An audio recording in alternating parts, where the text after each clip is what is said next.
Assalamualaikum warahmatullahi wabarakatuh. Perkenalkan, kami dari kelompok 2 mata kuliah alat analisis penelitian. Di sini kami akan membahas tentang model regresi dua variabel. Sebelumnya, kami akan memperkenalkan diri dahulu. Yang pertama saya Hamadea Arinta Kusuma Putri dengan NPM 148, kemudian ada Herlina Hira Pradian dengan NPM 112, dan yang terakhir ada Hafiz Reza Muhammad dengan NPM 152. Sebelumnya, kami akan membahas tentang apa itu regresi dua variabel. Regresi dua variabel merupakan regresi variabel dependen atau biasanya disingkat dengan Y yang berhubungan dengan satu variabel berjelas. Kemudian fungsi regresi variabel atau FRP atau fungsi ekspektasi kondisional, fungsi yang menggunakan data populasi. FRP ini menuliskan simbol konstanta dan koefisien regresi dalam huruf besar. Seperti Y sama dengan A ditambah BX ditambah E atau diperjelas dengan Y1 sama dengan beta 1 ditambah beta 2 X1 ditambah U1. Kemudian fungsi FRP ini tidak bisa diamati secara langsung, harus dilakukan dengan pengestimasian dari FRS itu sendiri. Sedangkan fungsi regresi sampel atau FRS merupakan fungsi yang menggunakan data sampel FRS. Biasanya FRS ini menuliskan simbol konstantanya dan koefisien regresi dalam huruf kecil, seperti Y sama dengan A kecil ditambah B kecil X ditambah E, atau dengan Y1 sama dengan beta 1 ditambah beta 2 X1 ditambah UI, atau disingkat dengan Y1 ditambah U. Kemudian ada metode OLS atau yang sering diketahui dengan ordinary least square. Metode ini paling kuat dalam analisis regresi yang menentukan hubungan pengaruh antara variabel bebas dengan variabel terikat. Metode OLS berkaitan dengan fungsi FRP dan FRS yang telah saya jelaskan sebelumnya dalam pengestimasiannya. Untuk menentukan FRS dalam OLS ini sendiri yaitu U1 sama dengan Y1 min Y cap 1 sama dengan Y1 min beta cap 1 min beta cap 2 X1. Metode OLS ini digunakan untuk menetapkan jumlah nilai residual terkecil. Seperti yang bisa dilihat pada gambar, metode OLS menghasilkan garis regresi atau garis yang menjelaskan hubungan sebab akibat dari satu variabel dengan variabel lain yaitu X dan Y. Garis regresi biasanya disimbolkan dengan Y topi atau Y cap. Kemudian ada karakteristik dari estimator metode OLS. Hasil semua residual dalam regresi dianggap sama pentingnya, artinya menghasilkan hasil dan bobot yang sama. Sedangkan karakteristiknya yang pertama yaitu estimator OLS dinyatakan secara individu sebagai jumlah misal X dan Y yang dapat diobservasi misalnya sampel, sehingga estimator tersebut mudah dihitung. Kemudian yang kedua ada estimator tersebut adalah estimator titik atau berdasarkan sampel yang ada. Tiap estimator hanya akan menghasilkan satu nilai titik dari parameter populasi terkait.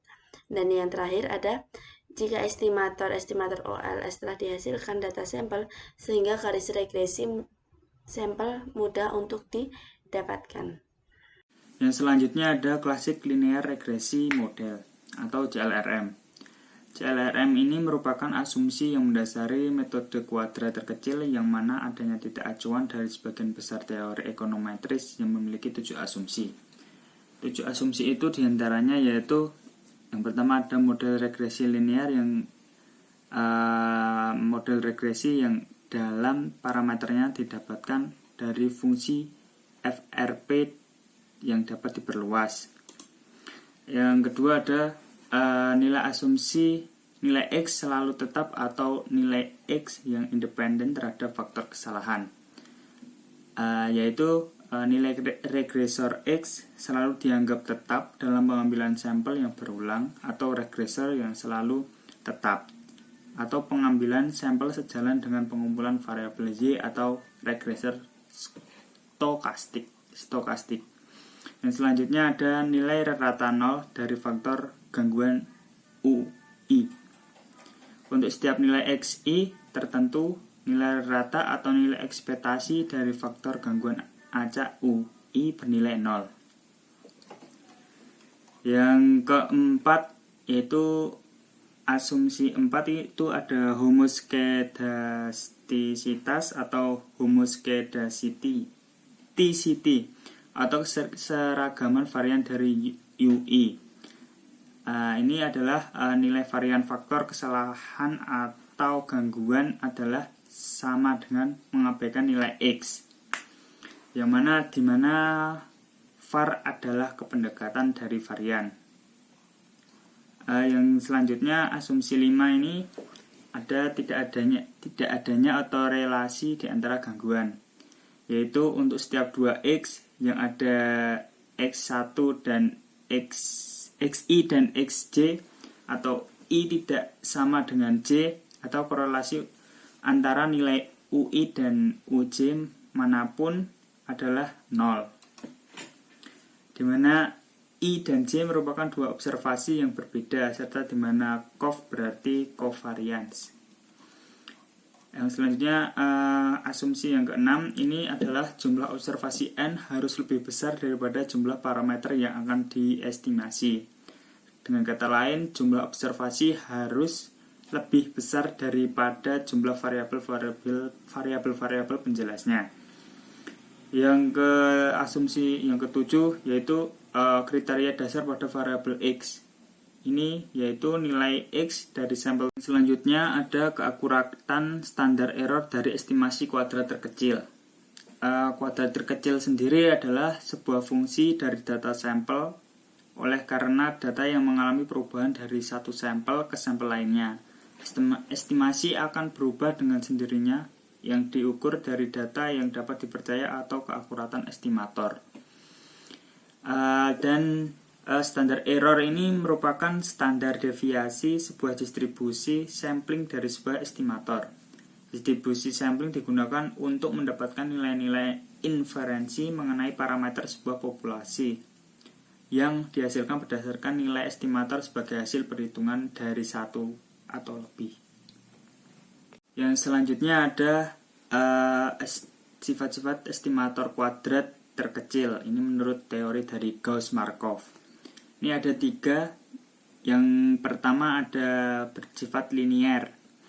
Ini dimana merupakan fungsi linier dari sebuah variabel acak seperti variabel Y dalam sebuah model regresi. Yang kedua ada bersifat tidak bias, dimana nilai rata-rata atau nilai ekspektasinya E sama dengan nilai sebenarnya beta kuadrat. Yang ketiga ada memiliki varians minimum dari semua kelompok estimator yang linear dan tidak bias. Sebuah estimator tidak bias dengan varian terkecil dikenal sebagai estimator yang efisien atau efficient estimator. Kemudian yang selanjutnya ada sifat dari Y. Yang pertama, nilainya bisa saja positif maupun negatif, bergantung pada tanda dari pembilang yang mengukur covariance sampel dari kedua variabel. Yang kedua, kisaran nilai berada antara -1 dan +1 lebih dari, artinya -1 kurang dari R kurang dari +1. Yang ketiga, secara alamiah R bersifat simetris atau lebih dari, koefisien korelasi berada antara X dan Y, RXY, dan yang nilainya juga akan sama pada Y dan X, RXY. Yang keempat, independen terhadap kondisi awal secara besaran.